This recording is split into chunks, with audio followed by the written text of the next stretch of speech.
러시아의 대문호 도스토예프스키라는 사람이 있습니다. 유명한 소설가죠. 그도 한때 젊은 한때 사회주의 운동에 가담했다가 체포되어서 사형 선고를 받았습니다. 사형수들을 싣고 가는 열차에서 누군가로부터 성경을 받았는데 이제 사형 집행을 기다리면서 할 일이 없으니까 감옥에서 성경을 읽다가 하나님을 깊이 만나게 되었습니다. 말씀을 통해서 하나님을 체험하게 되고 그리스도를 만나게 된 것이죠. 사형 직전에 기적적으로 사면됩니다. 기적적으로 사면되어서 고향으로 돌아온 그는 세계적인 문학가가 되었죠. 말씀이 그의 인생을 통째로 가치 있게 바꿔놓은 좋은 예를 들어 도스토예프스키의 삶이라고 말합니다. 하나님 앞에서 인생은 언제부터 의미가 시작된다고 생각하십니까? 교회를 다닌다고 다 의미 있는 시간 결코 아니라 생각합니다. 살아서 움직인다고 다 하나님 앞에 의미 있는 삶, 하나님 정부에 다 기록할 수 있는 인생, 그렇다고 생각하지 않습니다.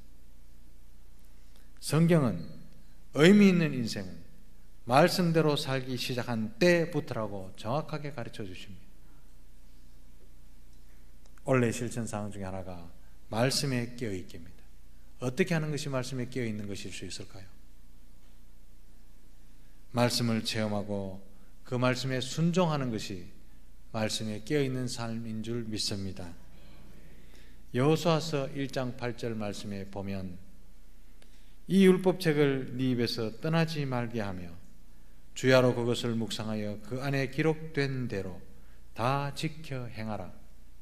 그리하면 내 길이 평탄하게 될 것이며 내가 형통하리라 말씀합니다.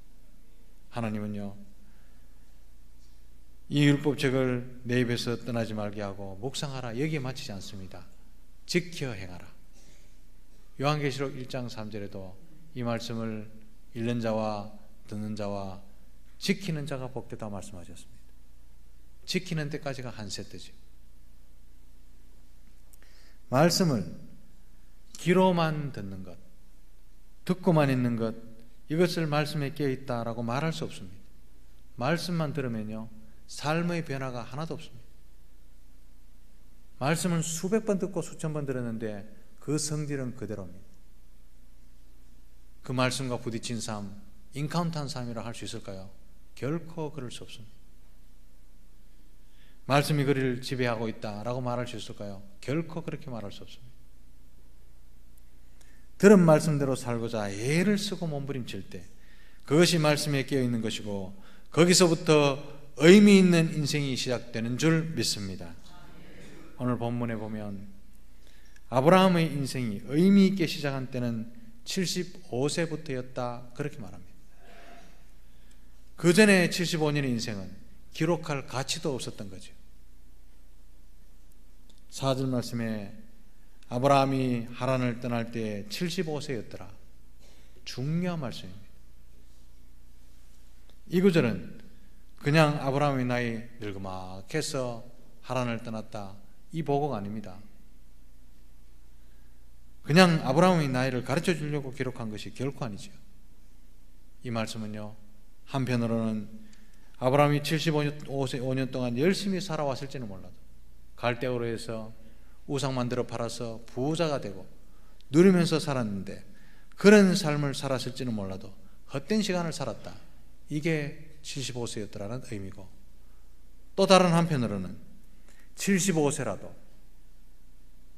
흰머리가 희끗이 끝나고 더 이상 힘이 없습니다. 그렇게 말할 수 있는 75세라도 하나님께 사로잡히면 새롭게 출발할 수 있다는 희망의 메시지가 그가 75세였더라라는 말입니다. 그러면 어떻게 사는 것이 하나님 앞에 의미 있는 인생이 될 수 있을까요? 그 답이 4절에 또 나옵니다. 이에 아브라함이 여호와의 말씀을 따라갔고, 여기에 답이 있습니다. 창세기 12장을 강의한 주석들을 쭉 찾아보면 대부분 1절에 강조점을 둡니다. 우리는 1절 설교에 강조점을 둔 많은 설교를 들었을 겁니다. 중요한 말씀이기도 합니다. 너는 너의 고향과 아버지 집을 떠나라. 그리고 네게 보여줄 땅으로 가라. 보여주지 않았습니다. 보여줄 땅으로 가라. 아무나 나설 수 없는 존귀한 믿음이죠. 떠난다는 결단과 아직 보이지 않은 땅을 향해 나아가는 아브라함의 행동, 그 결단이 거기에 초점을 맞췄습니다. 그러나 아브라함의 이야기를 11장 27절부터 읽어보면 좀 더 깊이 묵상이 되어갈 수 있습니다.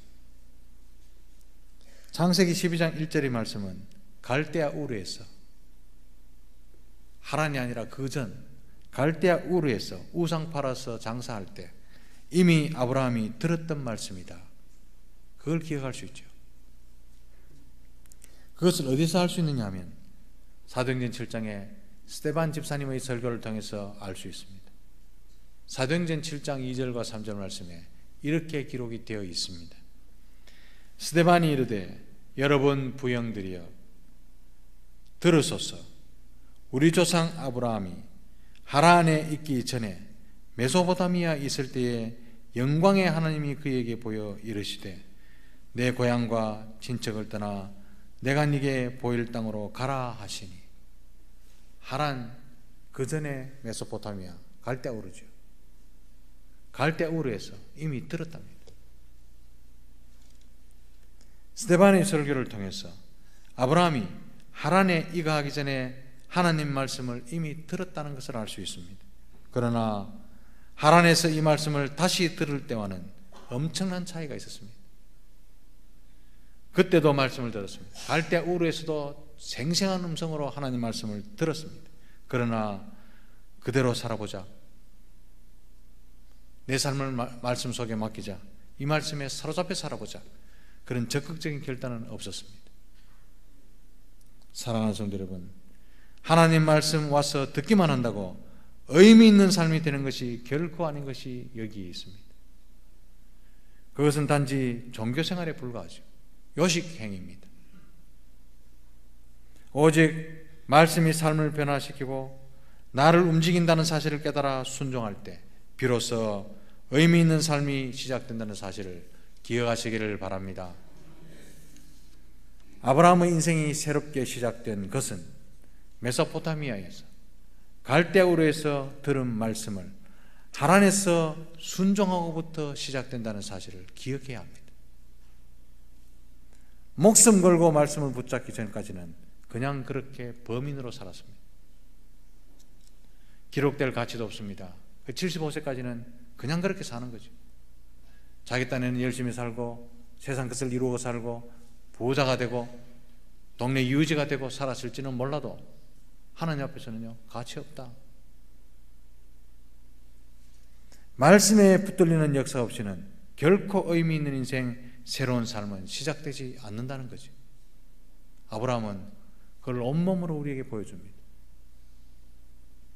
1절에 너의 고향과 친척과 아버지의 집을 떠나라 분명히 말씀하십니다. 이 말씀은 삶의 터전을 떠나라, 그리고 살면서 사귀고 정준 모든 사람을 떠나라, 어려우면 도와줄 연줄을 끊어버려라, 이 말이죠. 인생은요, 인간관계만 남습니다. 어려울 때 도와줄 친구가 필요하고 외로울 때 내 말을 들어줄 친구가 필요하죠. 근데 우리 하나님께서는 그 연줄 다 끊으랍니다. 쉽겠습니까?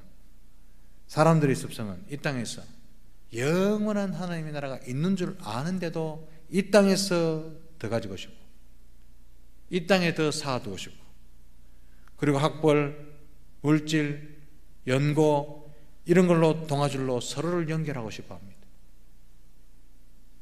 그런데 하나님은 누릴 수 있는 기득권, 애써 모아놨던 그 모든 기득권과 지금까지 설계해온 모든 인생을 포기하랍니다.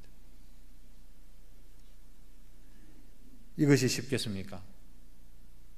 우리가 아브라함처럼 떠나라, 버리라고 말하면요, 교회를 포기할 사람이 많지 인생을 포기하는 사람은 드뭅니다.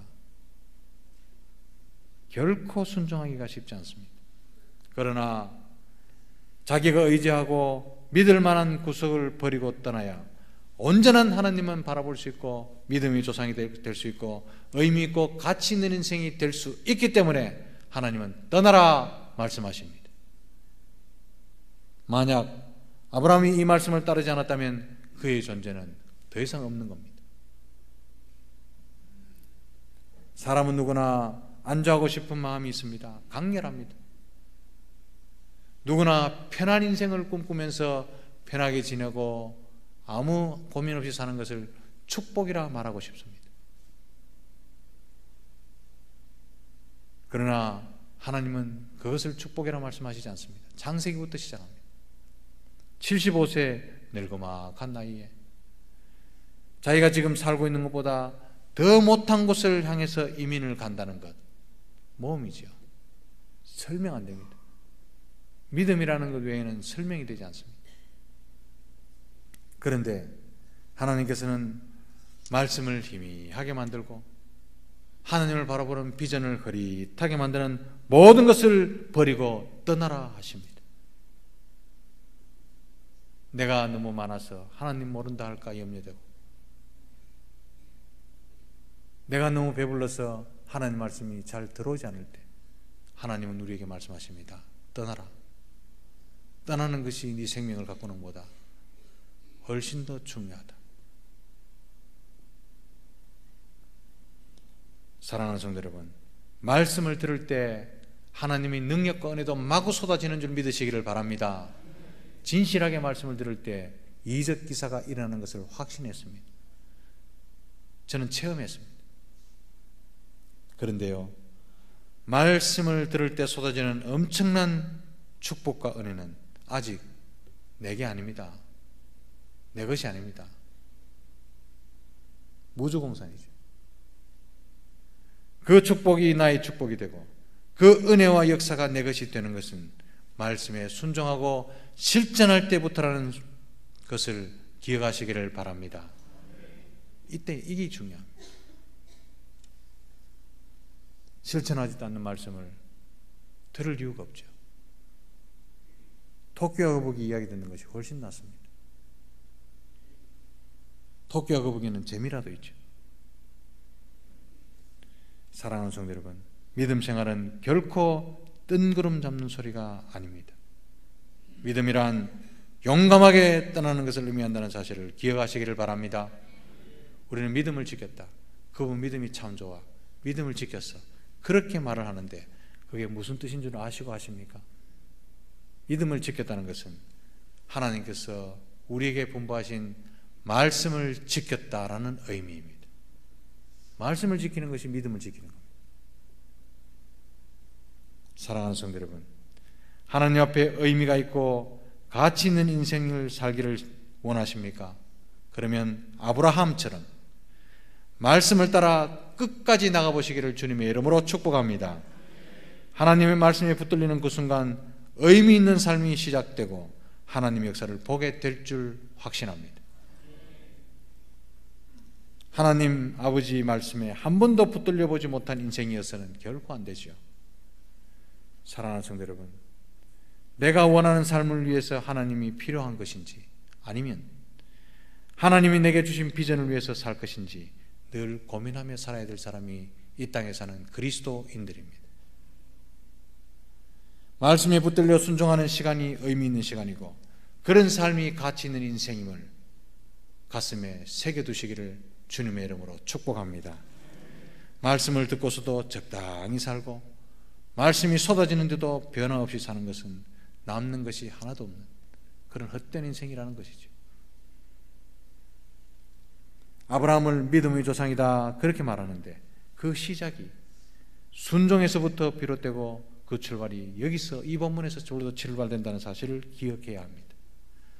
말씀대로 움직이는 순간 비로소 아브라함의 인생 달력이 하나님 앞에 넘어가기 시작합니다. 75년 1월, 75년 2월 그렇게 아브라함의 시간이 하나님 앞에서 계산되기 시작하죠. 아브라함은 하나님은 순종하는 아브라함을 한순간도 잊지 아니하시고 그가 가치 있는 인생이 되도록 만들어 가십니다. 아브라함이 위대한 것이 아니라 말씀에 붙들린 아브라함을 만들어 가신 하나님이 위대하신 줄 믿으시기 바랍니다. 그 하나님은 바로 저와 여러분들을 역사하시는 살아계신 하나님인 줄 믿으시기를 바랍니다. 아브라함은 75세에 비로소 하나님 앞에서 의미 있는 인생이 시작되었습니다. 그 정도로 말씀을 들었다는 것, 귀로만 그냥 듣고 있다는 것과 예수며 몸부림치며 순종했다는 것은 하늘과 땅 차이인 것이죠. 순종은 내 인생을 코치하시고 내 인생을 만들어 가시는 하나님과 매일 동행하고 있다는 증거인 줄 믿으시기 바랍니다. 사랑하는 성도 여러분, 아브라함처럼 말씀에 늘 깨어 있어서 의미 있고 가치 있는 인생 사시기를 주님의 크신 이름으로 축복합니다.